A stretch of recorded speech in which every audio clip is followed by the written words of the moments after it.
All right, thanks everybody for joining. I'll get started here in a minute. Appreciate your patience as we'll just wait for a few more people to come in.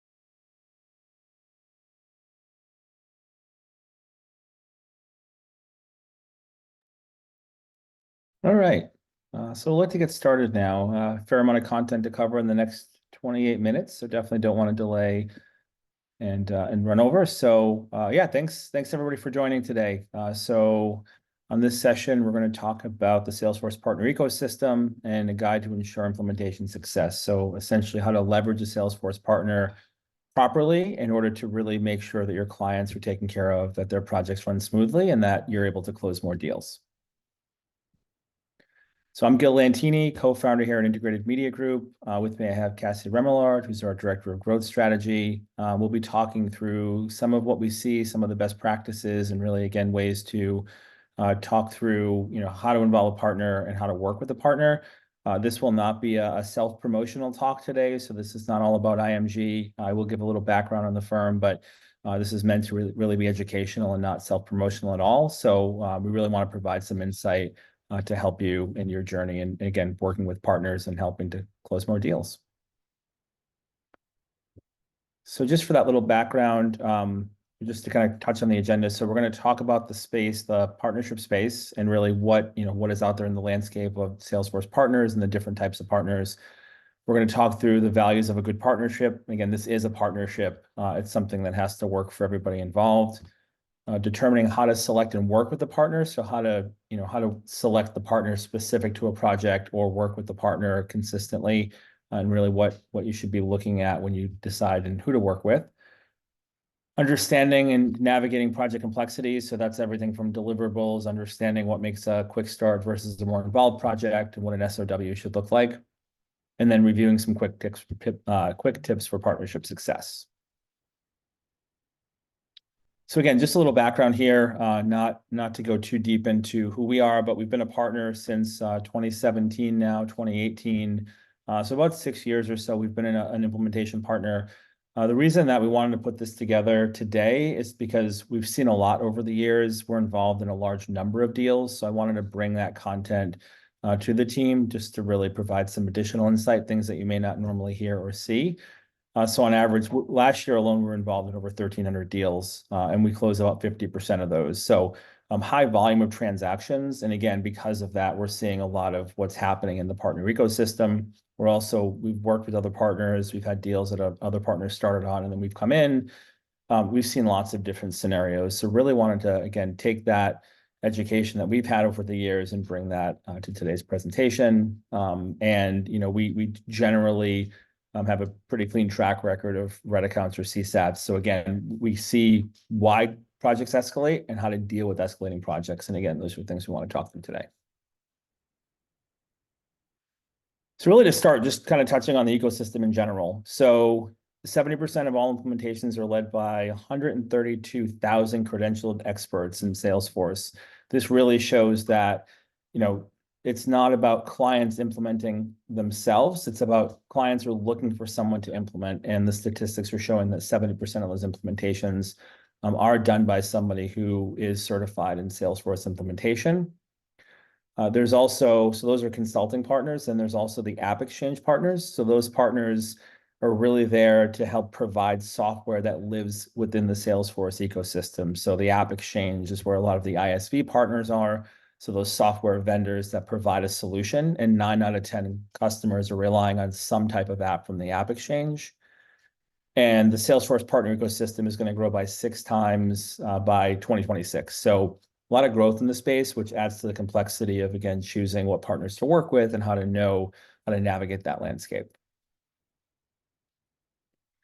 So when we think of the value of why work with a partner, so one of the things that we see a lot of value in is the idea of co-selling with the partner. So obviously you're selling software to your clients and they know that. When you bring in a partner that's independent of Salesforce, we're able to add some different perspective to the deal because we're not part of Salesforce. So for us to help with co-selling, definitely can move the deal along faster and help add a layer of trust. Not all partners are good at co-selling. Some partners don't want to co-sell. So again, understanding how your partner feels about co-selling is important, and finding a partner that can co-sell or co-sell well is also important. But ultimately, co-selling is going to add value to you as the account executive because it's going to help you close more deals when you bring in a third-party trusted source to add some context to the deal. And we'll talk more about that in a bit. Sharing client stories and similar projects. So not only can we help with co-selling, but partners can actually share how other clients that have had the same challenges or similar challenges overcame those using Salesforce. So bringing some real world examples is something that is really important because, again, it lets the client see how others have overcome some of these challenges that they may have internally. And a demo doesn't always show the full picture because a demo isn't typically customized to what the client needs. So being able to share those success stories and case studies is going to help the client understand how Salesforce is going to work for them. Providing unbiased third-party feedback. Again, we're able to share a little bit more feedback that would technically come across as unbiased, even though it's slightly biased. But ultimately, we are able to provide some of that feedback so that ultimately your clients understand that it's coming from us. And we don't have the same vested interest in the deal that maybe an account executive would. So that definitely helps with the deal as well. And then helping to decide the right product mix. There are scenarios where, specific example would be not knowing if account engagement or marketing cloud engagement are the better fit for the client. We can help to determine that. Understanding if professional edition will work for a client that's on a tight budget, or do they need enterprise edition? So these are things that as a partner, we're able to help really determine if the product mix is right or where we might be able to make adjustments to fit a client budget or for the appropriate use case.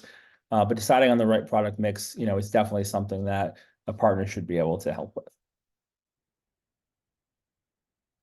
So for the client now, where do we see the value of having a good partner? Well, first and foremost, they're going to have a faster ROI because if they're left to fumble around with implementation on their own, it's going to take them a lot more time. They're going to get frustrated and they're not going to get the most value out of the system because there's things they don't know about Salesforce and that they probably won't be using if they don't have a partner guiding them along the way. The other is higher adoption rates. So we hear a lot of clients talk about how they've had other failed software implementations in the past because they didn't have partner and their staff just never used the tools. So we tend to see higher adoption rates when we have a partner there training and providing support to everybody within an organization. I touched on this with the ROI, but less frustration and higher satisfaction, right? They won't be frustrated because they will have somebody guiding them or handling the implementation process and training them, rather than them having to figure things out on their own. And then ultimately that will lead to higher satisfaction.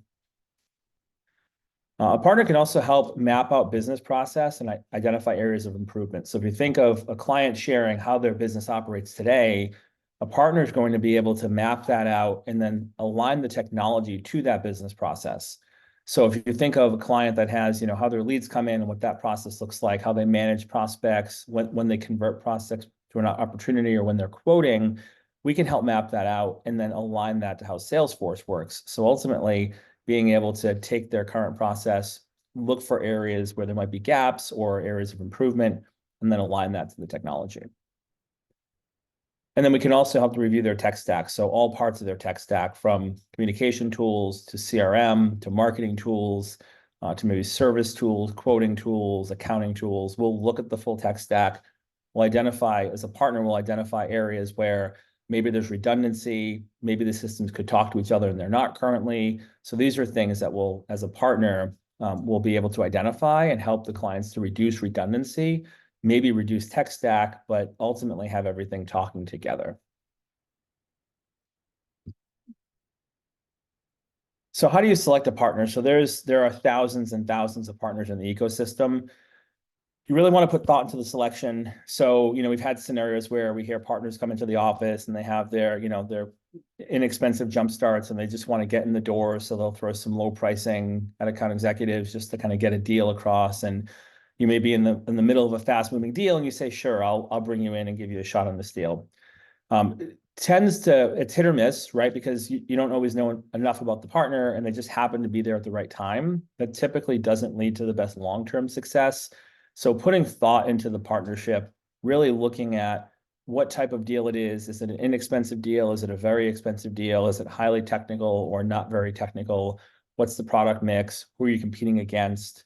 What is the client using currently for technology? So really thinking through as to what partner would be the right fit is a better way to approach it rather than just pulling in a partner based on a flyer they may have sent or them happening to be in the office. You can also just search in the app exchange for partners as well. But to that point, it's also risky because you don't know really much about that partner.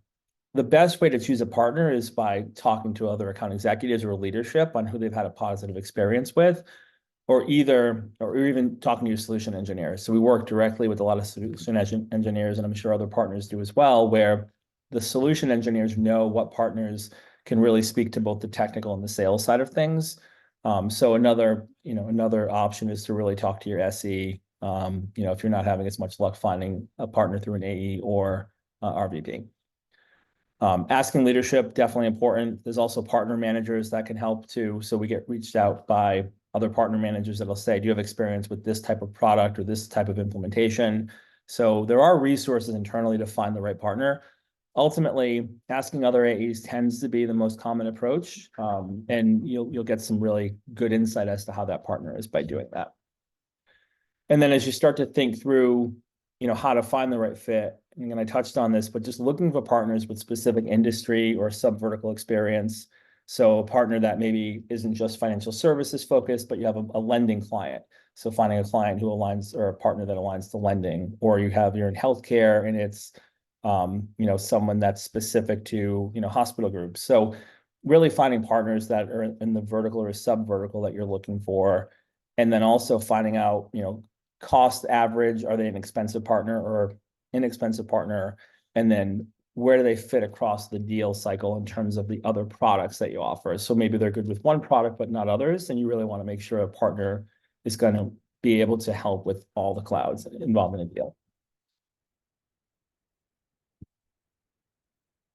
And as far as communication methods, so partners are set up on a Salesforce Slack channel. Usually the best way to connect. Most partners are going to be on calls a good part of the day. So I have calling here last in terms of ways to communicate. I got a call yesterday from somebody that left a message. I got back to them today. It's not a fast enough turnaround in general. In this scenario, it worked out fine, but to have to wait a day to get back to somebody just because we generally don't get those messages until well after end of day, because a lot of partners are on calls throughout the day. So Slack's usually the best way to communicate. And again, you can add partners within the Slack channel internally at Salesforce. Email, I'd say, is second best, followed by text and phone call being the slowest way to communicate. Slack is definitely your best bet, and most certified partners will be on Slack.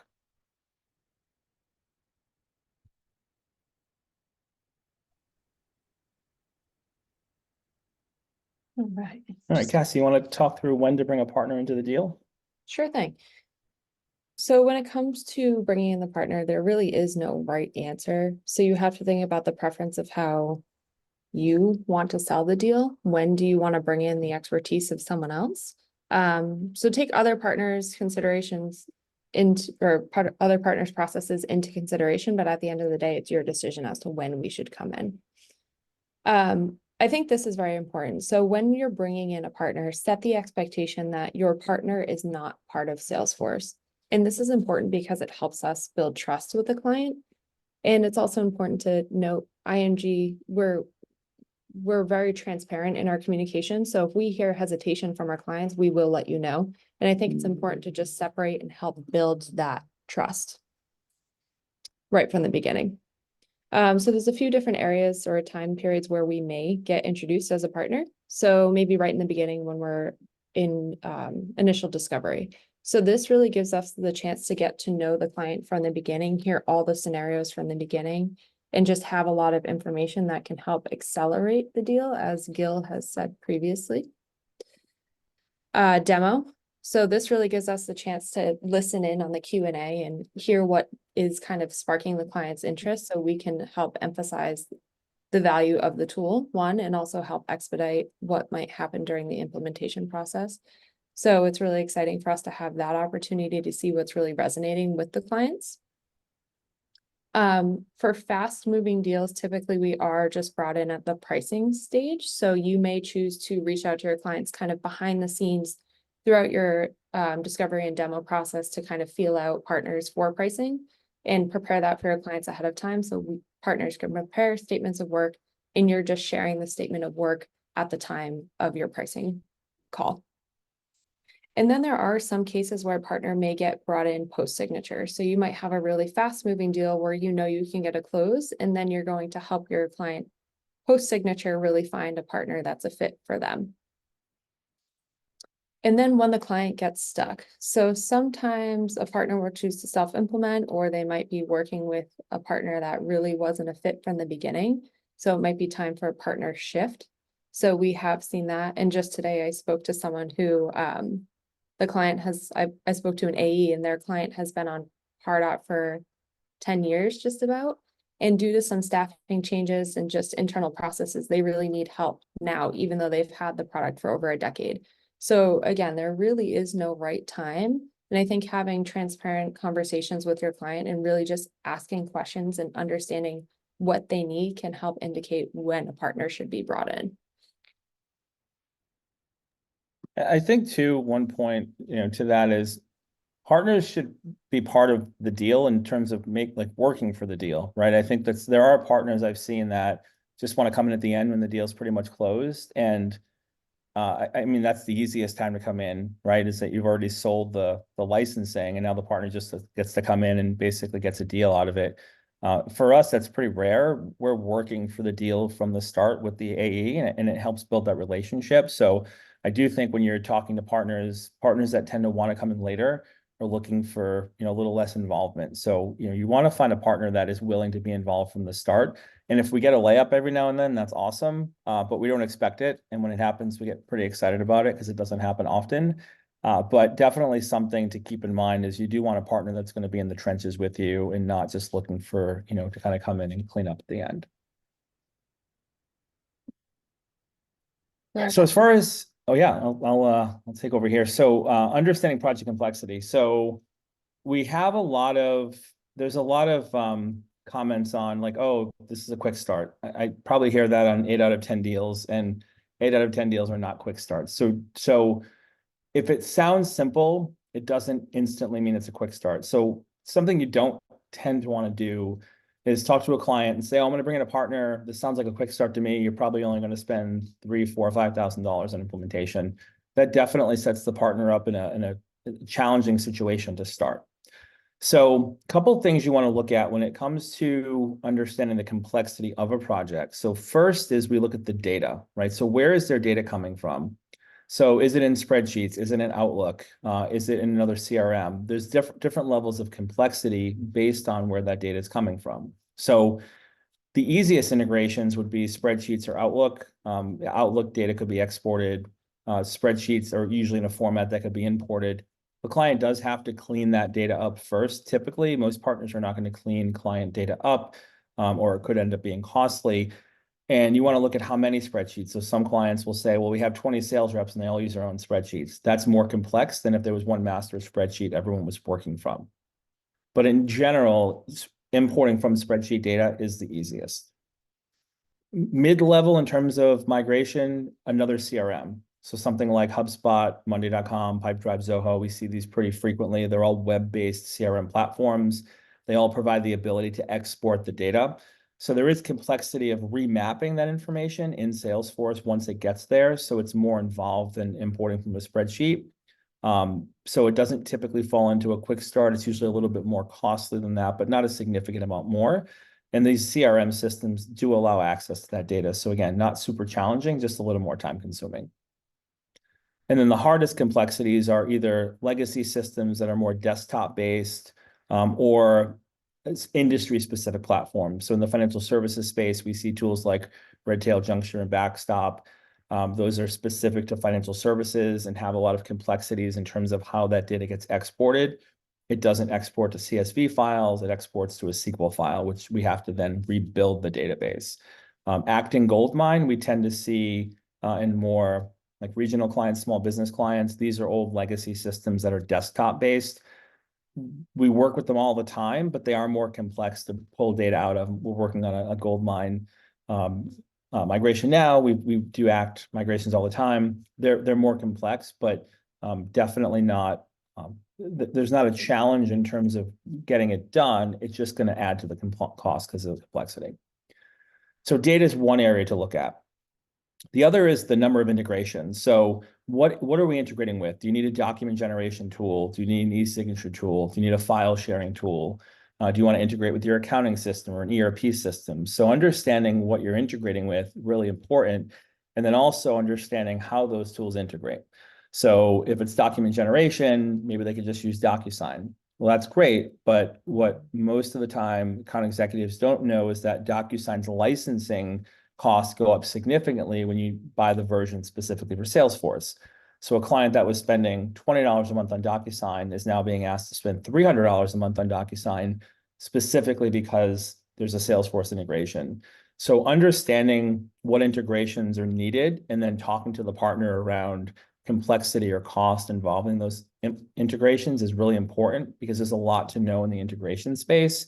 And some systems don't integrate at all. Others need API integration, which is like a direct programmatic way to sync with the other system, which can be costly. So you really want to understand what integrations, and I would talk to a partner first before making any commitments on those integrations. And then the last piece is just automation requirements. What types of automation or other functionality is needed within the CRM? So again, not to say there's not lots of scenarios for quick starts, because there are. I would just be careful in offering that up initially, because it does set things up potentially to, to be disappointing for the client when they hear that there's a lot more involved.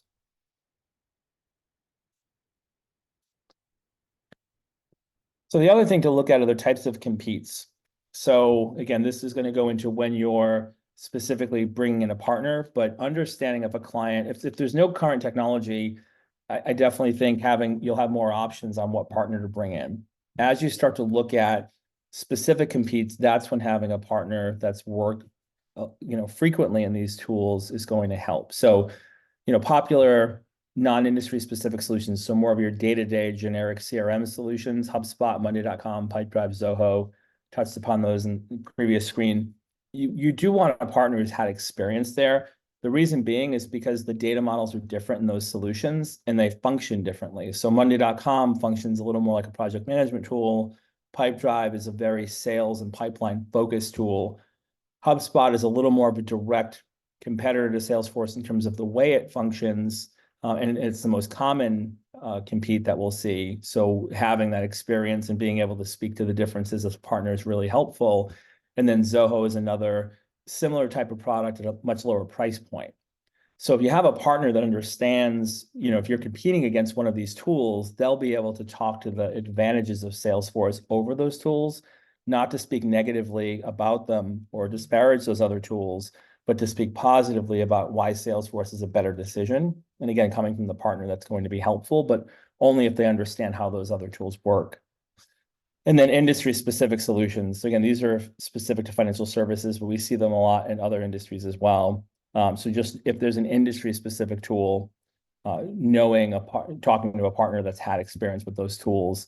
So again, they can speak to why they see clients migrate off of those tools, for example, at some point because of lack of scalability or other issues that they've seen. The partner can speak to that.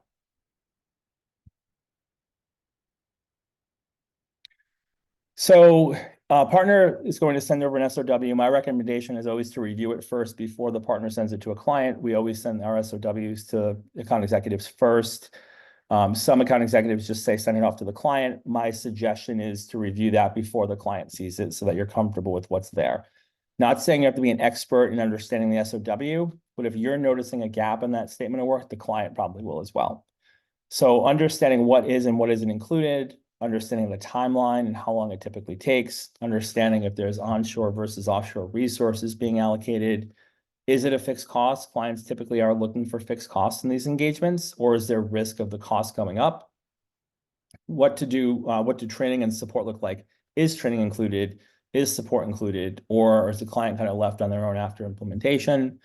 And then does the client have a dedicated resource from the partner throughout the project, or do they just sit in a queue and hope that somebody picks up the project or the work that needs to be done? So essentially, you want to have a good understanding of how a partner works in these specific areas, because your client may not be comfortable with longer timelines or variable costs or no support post-implementation. So understanding that from the client and from their SOW is going to be really important. So feel free to ask questions or push back on that SOW if needed.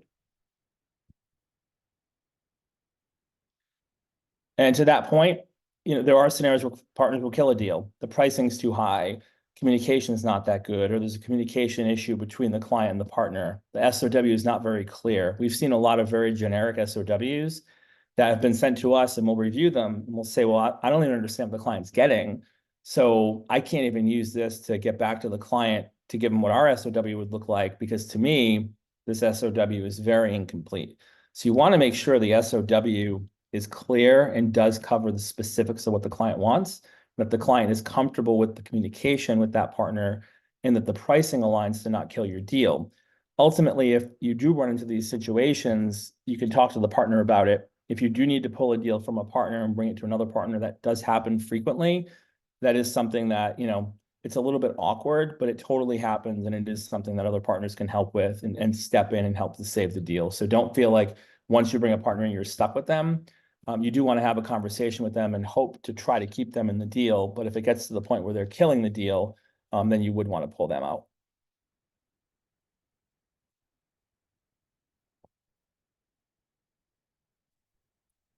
So as far as communication, super important here. So this is going to be communication once the client signs on. So first and foremost, and this one came out of a little bit of a pet peeve from my end, sending an email, client signs on, welcome them to Salesforce, bring the partner back into that conversation and let them know that they can now, work with the partner and getting signed off on the statement of work and getting started.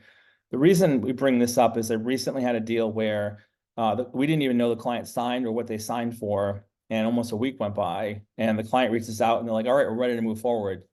And to me, it was like, well, with what? What are we moving forward with? There was no cohesion in the communication. So the best scenario is welcome the client to Salesforce when they sign, CC the partner, reference the partner in the email. Super important. Check with the partner for updates as well. Don't ask the client directly, ask the partner first. It just helps to streamline communication, or get insight if there's any challenges. But I would always check in with the partner first on how the project is going. And then after that, you can check in with the client because you'll have some context and some information that will help. Don't ask for updates on the project with the client or partner on the same thread. So we've had scenarios where the account executive will send an email saying, hey, partner, how's it going with this project? And the client's on it as well. This happens, and I don't know why, but because it seems a little awkward. If you want an update, just email the partner or talk to the client, but putting them on the same chain tends to be a little bit awkward. Ultimately, you have to work as a team with your partner, work together. This is about long-term success, not about one specific deal. So building that relationship and working together is super important.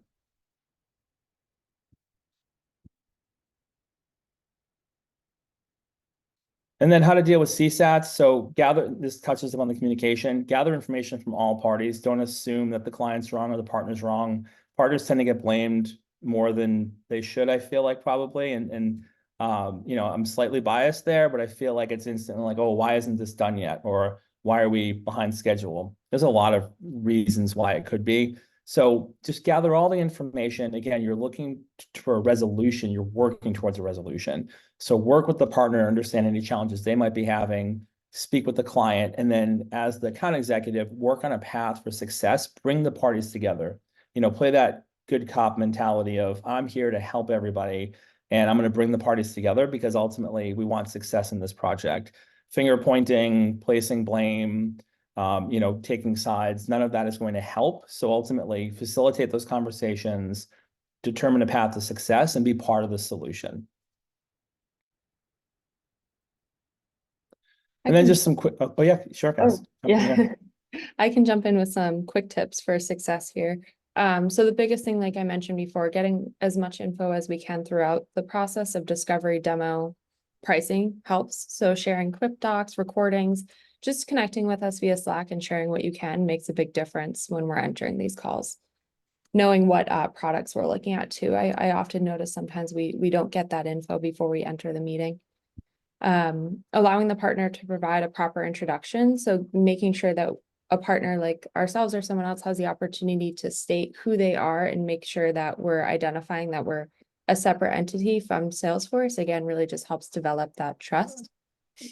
And if possible, try to fit in a dedicated scoping session. So allowing a partner to come in and do their own discovery that's separate than the demo really helps us flag those things that could be an issue further on in implementation.